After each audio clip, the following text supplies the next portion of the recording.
Versus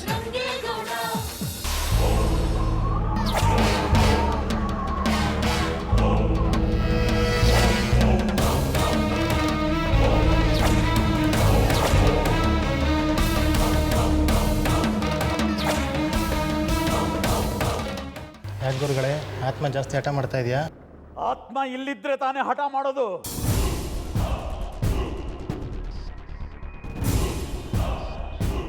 ಅದು ತಾನು ಬಂದು ಮಾಡಬೇಕಾದ ಕೆಲಸ ಆಗ್ಬಿಟ್ಟಿದೆ ಅನ್ಕೊಂಡು ಹಾಗೆ ವಾಪಸ್ ಹೋಗ್ಬಿಟ್ಟಿದೆ.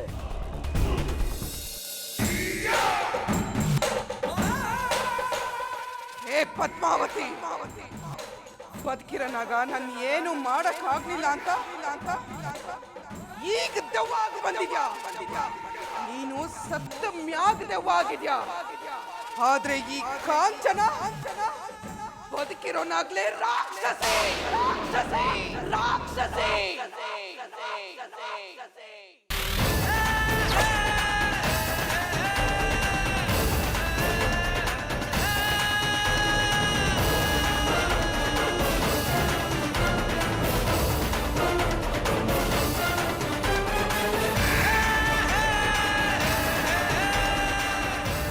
ನನ್ನ ಮಟ್ಟ ಹಾಕಕ್ ಬಂದವ್ರನ್ನ ಕಾಣೆ ಆಗಂಗ್ ಮಾಡೋ ನನ್ನೇ ಕಟ್ಟಾಕಕ್ ನೋಡ್ತೀಯಾ?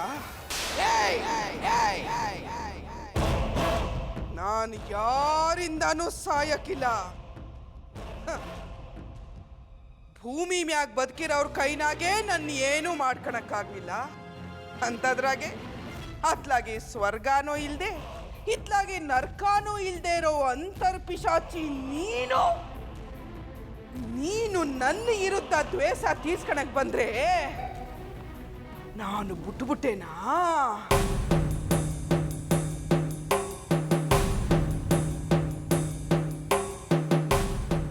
ನಿನ್ನ ಆಟ ಏನು ನಡಿಬಾರ್ದು ಅಂತಲೇ ನಾನು ಆ ಮಂತ್ರವಾದಿನ ಕರೆಸಿದ್ದು. ಆಟೋನ್ ಧೈರ್ಯ ಇದ್ದೋಳು ಮಂತ್ರವಾದಿ ಬತ್ತಿದ್ದಂಗೆ ಯಾಕೆ ಎದ್ರುಕೊಂಡು ಓಡೋಗ್ಬಿಟ್ಟೆ ಅಂತ.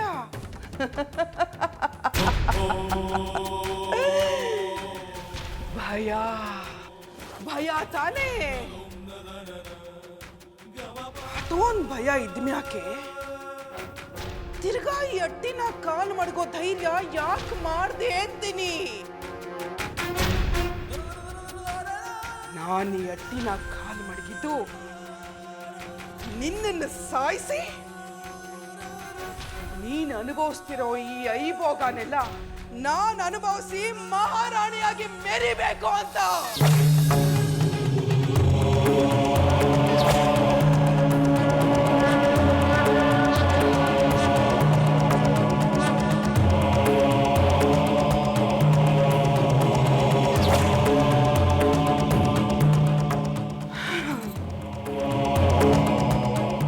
ಅದೇ ಯೋಚನೆನಾಗೆ ಕನ್ಸು ಕಾಣ್ತಿದ್ದಂಗೆ ಆ ದುಗ್ಗವ್ವ ವರ ಕೊಟ್ಟಂಗೆ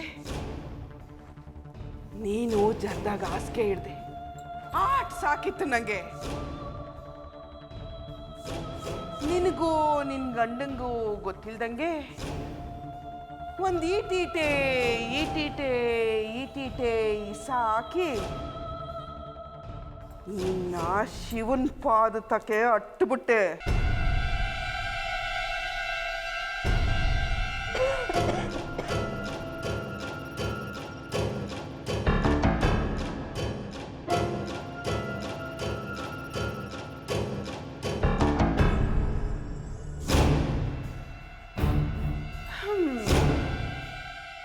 ಇನ್ನು ತಾಯಿನ ಕಳ್ಕೊಂಡು ತಬ್ಲಿ ಆಗಿದ್ದ ರಂಗೇಗೌಡನ್ನ ನನ್ನ ಅಸ್ತ್ರವಾಗಿ ಬಳಸ್ಕೊಂಡು ನಿನ್ನ ಗಂಡನ ಕೈನಾಗೆ ನನ್ನ ಕೊಳ್ಳಕ್ಕೆ ತಾಳಿ ಕಟ್ಟಿಸ್ಕೊಂಡು ಅಟ್ಟಿಗೆ ರಾಣಿ ಆಗ್ಬಿಟ್ಟೆ.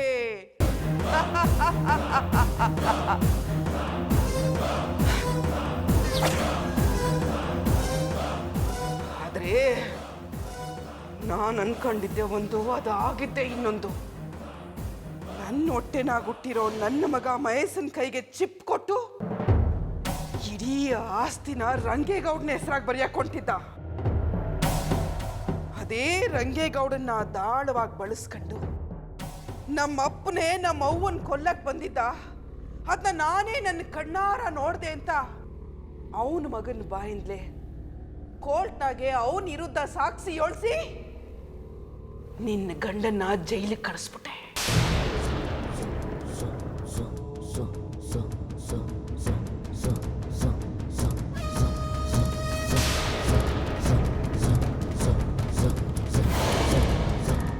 ರಂಗೇಗೌಡ 4 ಅಕ್ಷರ ಕಲ್ತ್ರೆ ಎಲ್ಲಿ ನನ್ನ ಮಗನಿಗೆ ಮುಳ್ಳಾಯ್ತಾನೋ ಅಂತ ಅವನ್ನ ಇಸ್ಕ್ವಾಲ್ಗೆ ಕಳಿಸ್ದೆ. ಐದ್ಯಾವಂತನಾಗಿ ಮಾಡಿ ಮಾತು ಬರ್ದೇ ಇರೋ ಆ ಮೂಗಿನ ಅವನ ಎಂಡ್ರ ಕಟ್ಟಿ ನನ್ನ ಕೈ ಕೆಳಗಿನ ಆಳನ್ನು ಮಾಡ್ಕೋಬೇಕು ಅನ್ಕಂಡೆ. ಅದೊಂದು ವಿಚಾರದಾಗೆ ತಪ್ಪು ಲೆಕ್ಕಾಚಾರ ಆಗ್ಬಿಟ್ಟೆ. ಓದಿರೋ ಐಶ್ವರ್ಯ ಅವನಿಗೆ ಎಂಡ್ರಾಗಿ ಬಂದ್ಬಿಟ್ಲು. ಅದಕ್ಕೆ ನಾನು ತಲೆ ಕೆಡಿಸ್ಕೊಂಡ್ಲಿಲ್ಲ. ಅವಳು ನನ್ನ ಕಾಲ್ ಬುಡಕ್ಕೆ ಬಂದೇ ಬತ್ತಾಳೆ ಅನ್ಕೊಂಡಿದ್ದೆ. ಆದ್ರೆ ಯಾರ ಮುಖದ ಸ್ನಾನ ಈ ಜಲಮ್ದಾಗ ಮಾಡಬಾರ್ದು ಅನ್ಕೊಂಡಿದ್ನೋ ಅಂತವನ್ನ ಈ ಅಟ್ಟಿ ಒಳಗೆ ಕರ್ಕೊಂಬಂದಿದ್ದು ಅಲ್ದೆ ಆ ಮುದ್ಕಿನೂ ನಿನ್ ಗಂಡನ ಜೊತೆಗೂ ಸೇರ್ಕೊಂಡು ನನ್ನ ವಿರುದ್ಧ ಕತ್ತಿ ಮಸ್ಯಾಕ್ ನೋಡ್ತಾವಳೆ. ಅವ್ರ ಸಾಲ್ದು ಅನ್ಕೊಂಡು ಈಗ ನೀನ್ ದೆವ್ವಾಗಿ ನೀನ್ ಬ್ಯಾರೆ ನನ್ನನ್ನು ಕಾಡಕ್ ಬಂದಿದ್ಯಾ ಅಲ್ಲ?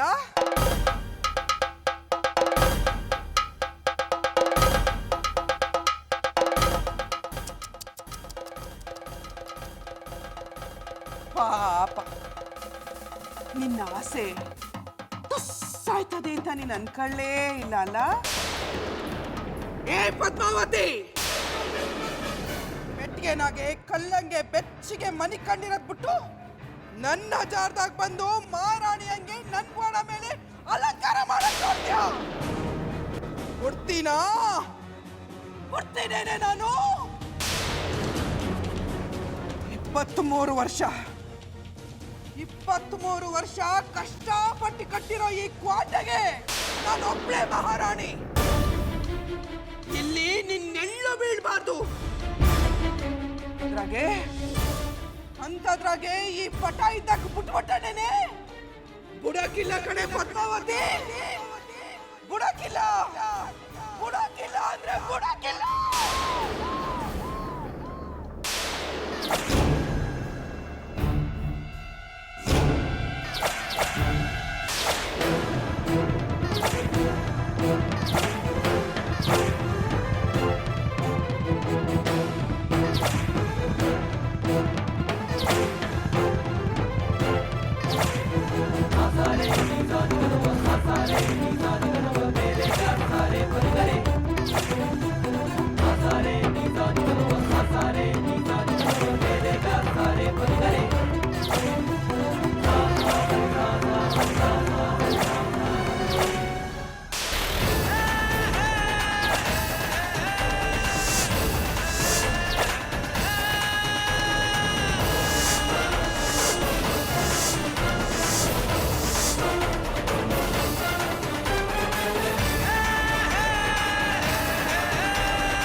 ಧ್ಯಾನ ಮಾಡಿದ್ರೆ ಮನ್ಸು ಹಿಡ್ತಕ್ಕೆ ಬರ್ತದೆ ಅಂತ ನನಗೆ ಹೇಳ್ಬಿಟ್ಟು ಇವ್ರು ಎತ್ಲಾಗೋದ್ರು. ಐಸು ಮೇಡಮ್ ಅವರೇ,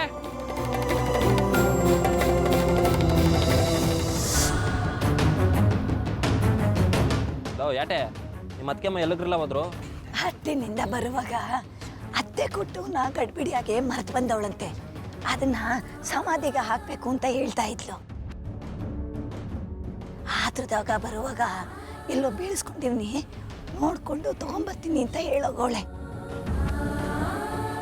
ನೀನ್ ಬಿರ್ನೆ ಸಮಾಧಿಗೆ ಪೂಜೆ ಮಾಡಿ ಕೈ ಮುಕ್ಕ. ನೋಡಿದ್ರಾ, ಅವ್ರಿಗೆ ಈ ವಯಸ್ಸಲ್ಲಿರೋ ಸೈರಾಣೆ ಈಟ್ ವಯಸ್ಸಾದ್ರೂ ನಿಮ್ಗಿಲ್ವಲ್ಲ. ಸದ್ಯ ಐಸು ಮೇಡಮ್ ಅವರು ಅವ್ವ ಎಲ್ಲಿ ಒಬ್ರಿಗೊಬ್ರು ಕಿತ್ತಾಡ್ಕೊಂಡು ನಾನೊಂದು ತೀರಾ ನೀನೊಂದು ತೀರಾ ಅಂತ ದೂರ ಆಗ್ಬಿಡ್ತಾರೋ ಅಂತ ಆತಂಕ ಪಟ್ಬಿಟ್ಟಿದ್ದೆ. ನಾನು ಎತ್ತೋಳು ಮಾಡಿದ ಪುಣ್ಯನೋ ಏನೋ, ಅವ್ರು ತಿರ್ಗಾ ಒಬ್ರಿಗೊಬ್ರು ಅರ್ಥ ಮಾಡಿಕೊಂಡು ಒಂದಾಗ್ಬಿಟ್ರೆ ನನಗಷ್ಟೇ ಸಾಕು. ಇನ್ನು ಈ ಜನ್ಮದಾಗ ಬೇರೆ ಯಾವ ವರನೂ ಕೇಳೋಕ್ಕಿಲ್ಲ. ಯಾವ್ರಂತ ಇರೋ ಅತ್ತೆ ಸೊಸೆ ಅವ್ವ ಮಗಳಂಗೆ ಇದ್ಬಿಟ್ರೆ ನನಗಷ್ಟೇ ಸಾಕು. ಮಾವ, ನೀನು ಆಸೆ ಪಟ್ಟಂಗೆ ಐಶ್ವರ್ಯಕ್ಕ ಮತ್ತು ಅತ್ತಿಯವ್ವ ಇಬ್ಬರು ಅವ್ವ ಮಗಳಂತಾನೆ ಇರ್ತಾರೆ. ಅದರಲ್ಲಿ ಏನೂ ಅನುಮಾನ ಬೇಡ. ಅದು ಯಾವತ್ತಿಗೂ ಸಾಧ್ಯ ಇಲ್ಲ. ಈಸಾಕಕ್ಕ ಒಂದು ಜೊತೆ ಮುಂಗ್ಸಿ ಯಾವತ್ತಿದ್ರೂ ಗೆಳತನ ಮಾಡೋಕ್ಕಿಲ್ಲ. ಅದು ಹೊಂಚಾಕಿ ಅದನ್ನು ಬೇಟೆ ಆಡೋಕ್ಕೆ ಪಿಲಾನ್ ಮಾಡುತ್ತೆ ಹೊರತು ಸಂಬಂಧ ಬೆಳೆಸೋಕ್ಕೆ ಹೋಗೋಕ್ಕಿಲ್ಲ. ಕಾಂಚನ ನಿಸಿದಲ್ಲಿ ಐಶ್ವರ್ಯ ಕೂಡ ಅದೇ ದಾರಿಯಾಗಿ ಅದು ಯಾವಾಗ ಬರ್ತಾಳೋ, ಯಾವಾಗ ಕಾಂಚನ ನಿಜರೂಪ ದರ್ಶನ ಆದದೋ ಅದು ಅವ್ರಿಗೆ ಗೊತ್ತು.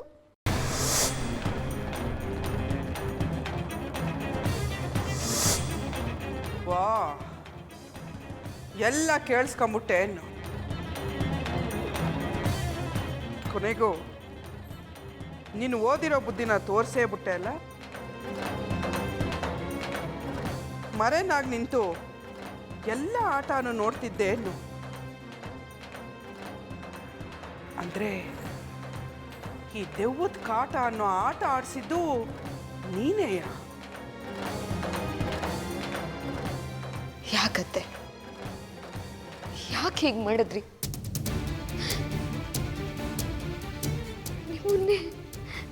ನಿಮ್ಮನ್ನೇ ದೇವ್ರು ಅಂತ ನಂಬಿರೋ ನನ್ನ ಗಂಡಂಗೆ ಯಾಕೆ ಹೀಗೆ ಅನ್ಯಾಯ ಮಾಡಿದ್ರಿ? ಅನ್ಯಾಯವ? ಯಾವ್ದವ ಅನ್ಯಾಯ? ಅತ್ತೆ ಅತ್ತೆ ಅಂತ ನನ್ನ ಮರಳು ಮಾಡೋ ಹಂಗೆ ಮಾತಾಡಿದ್ರಿ. ನಾನು ನಿಮ್ಮನ್ನ ನೆಂಬಿದ್ದೀನಿ ಅನ್ನೋ ಥರ ನೆಮ್ಸಿ ನೀವು ಹೆಂಗೆ ನಂಗೆ ಮೋಸ ಮಾಡಿದ್ರೋ ಹಂಗೆ ನಾನೂ ನಿಮಗೆ ಮೋಸ ಮಾಡಿದ್ದೀನಿ. ಐಶ್ವರ್ಯ ಯಾವ ಮೋಸನೂ ಮಾಡಿಲ್ಲ.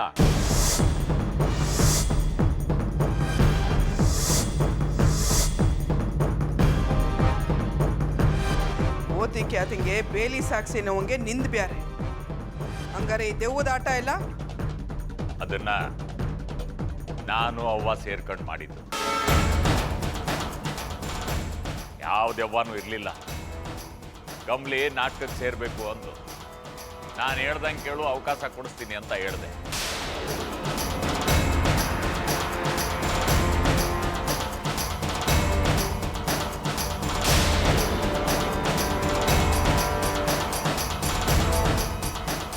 ಆಟ್ರಾಗೆ ನೀನು ಕೊಟ್ಟಿಗೆ ಒಳಗೆ ಹೋದೆ. ನನ್ನ ಪದ್ಮಾವತಿ ದೆವ್ವ ಅಂತ ಕಮಲಿಗೆ ಹೇಳು ಅಂತ ಹೇಳಿದೆ. ಹಂಗಾರೆ ಒಳಗಿಂದ ಚಿಲ್ಕ ಹಾಕೊಂಡಿದ್ದು ನಾನೇಯ. ಕೊಟ್ಟಿಗೆ ಒಳಗೆ ಪೂರ್ತಿ ಕತ್ಲಿದ್ದಿದ್ರಿಂದ ನಾನು ನಿನಗೆ ಕಾಣಿಸ್ಲಿಲ್ಲ.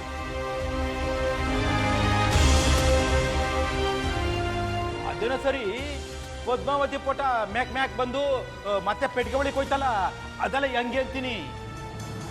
ಅದನ್ನು ಮಾಡಿದ್ದು ನಾನೇಯ.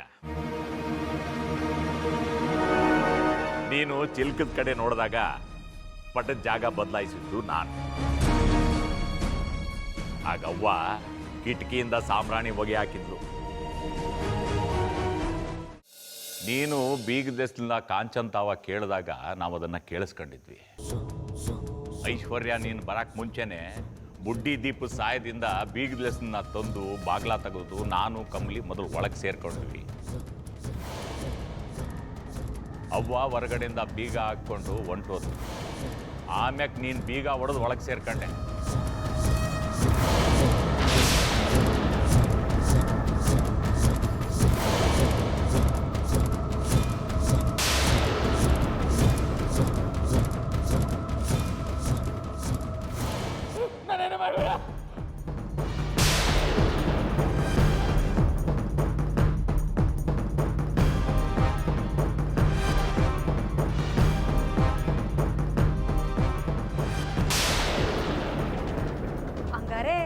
ನನ್ನ ತಲೆಗೆ ಮರದ ತುಂಡಿಂದ ಒಡೆದು ಒಡವೆನೆಲ್ಲ ಕಿತ್ಕೊಂಡು ಹೋಗಿದ್ರಲ್ಲ, ಅವೆಲ್ಲ ಎಲ್ಲಿ?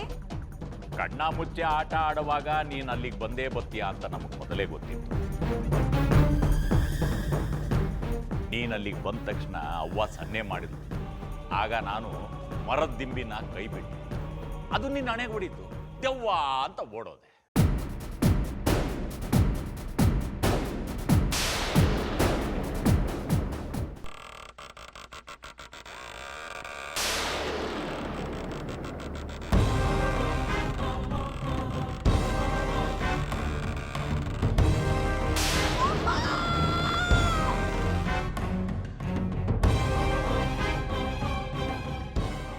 ಮರದ ದಿಂಬಿ ತೆಗೆದು ಒಡವೆನ ನನ್ನ ಕೈನಾಗೆ ಇಟ್ಕೊಂಡಿದ್ದೆ.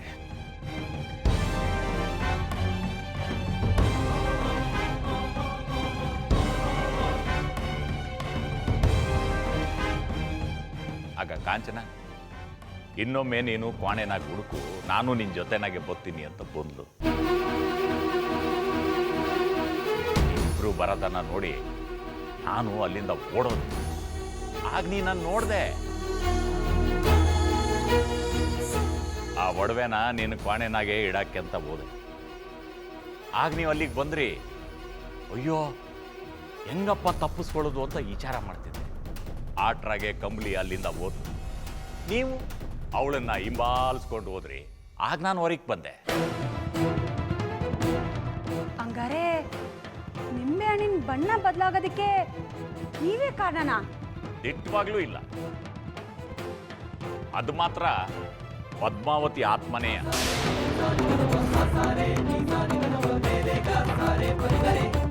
ನಾನು ನಾಟಕ ಏನೋ ಶುರು ಮಾಡಿದೆ, ಆದ್ರೆ ಹೋಯ್ತಾ ಹೋಯ್ತಾ ಹಿಂಗಾಗೋಯ್ತು.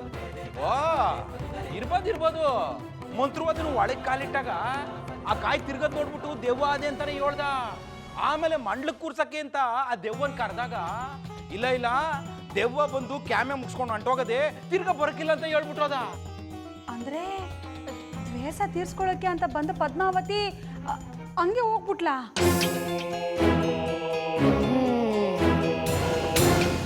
ಈಗ ನನಗೆ ಒಂದೊಂದೇ ಅರ್ಥ ಆಗ್ತಾ ಇದೆ. ನನ್ನ ಅತ್ತೆ ಸೇಡ್ ತೀರ್ಸ್ಕೊಳ್ಳೋದಕ್ಕೆ ಬಂದಿರಲಿಲ್ಲ, ನನಗೆ ಸತ್ಯ ತಿಳಿಸ್ಕೊಡೋದಕ್ಕೆ ಅಂತ ಬಂದಿದ್ರು ಅನ್ಸುತ್ತೆ. ನಾನು ಇಲ್ಲಿಂದ ಹೋಗ್ಬೇಕಾದ್ರೆ ನನ್ನ ಸೆರೆಗೂ ಕಿಟಕಿಗೆ ಸಿಕ್ಕಾಕೋತು. ಅಕಸ್ಮಾತಾಗಿ ಸಿಕ್ಕಾಕೋತು ಅನ್ಕೊಂಡೆ. ಪದ್ಮಾವತಿ ಅತ್ತೆ ಆಶೀರ್ವಾದ, ಈ ಹೂ ಇಲ್ಲಿ ಬಿದ್ದಿದ್ರಿಂದ ನಾನು ಮತ್ತೆ ಇಲ್ಲಿಗೆ ಬರೋ ಹಾಗಾಯ್ತು.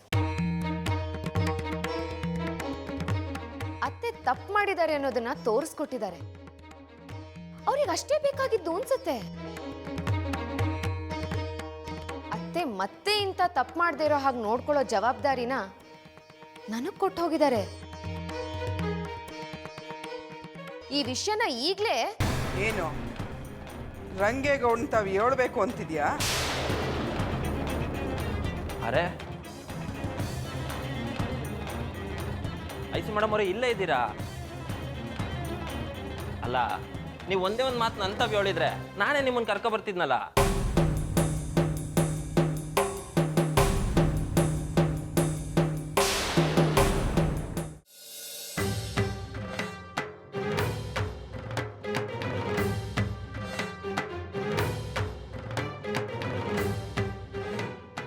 ಏನಿದೆಲ್ಲ? ಏನ್ ನಡೀತಾ ಇದೆ ಅಟ್ಟಿಲಿ? ಒಂದ್ ಫೋಟೋನ ಯಾರು ಕೆಳಗಿಳಿಸಿದ್ದು?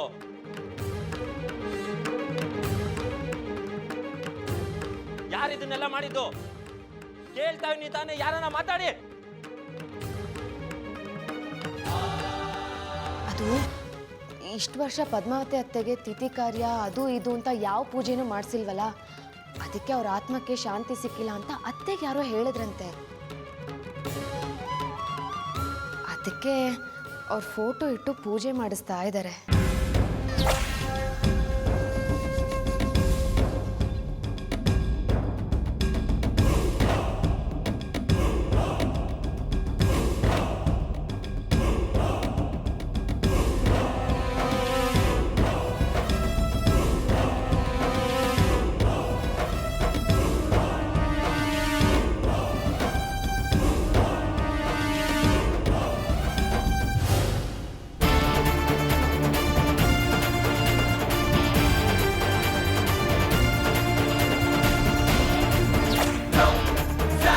ಆ